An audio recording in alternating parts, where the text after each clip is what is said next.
Yeah, and I don't know that there's a way you can make them really do anything, right? I mean, they are 18 to 22 years old.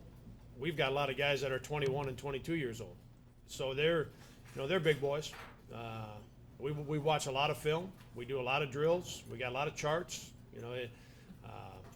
I couldn't have any more stuff to do with rebounding. So it's different than having a bunch of freshmen and sophomores. They need to take ownership of it. That's their job. And when they do, we're going to get better.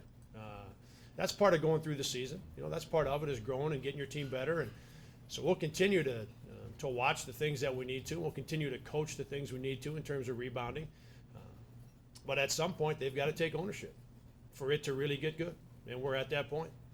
How hard is it for you then dealing with that to not get frustrated when you might make? Oh, I've been frustrated.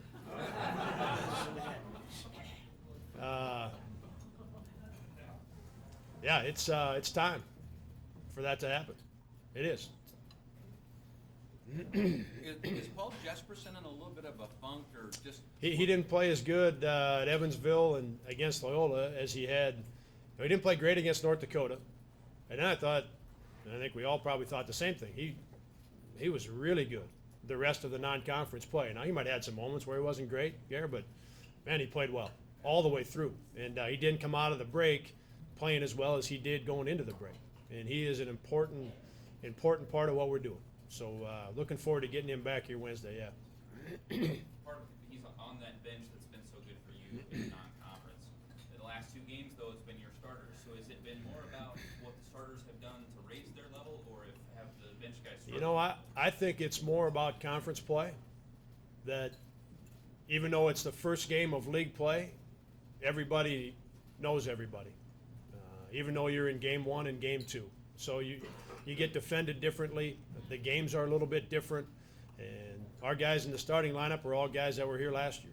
And they have a little bit better feel for that. They've got more experience with that. So my hope is being through two of them will be enough for Paul in particular. I thought Wyatt played pretty good yesterday. Nate's been there before. He understands what conference play is about.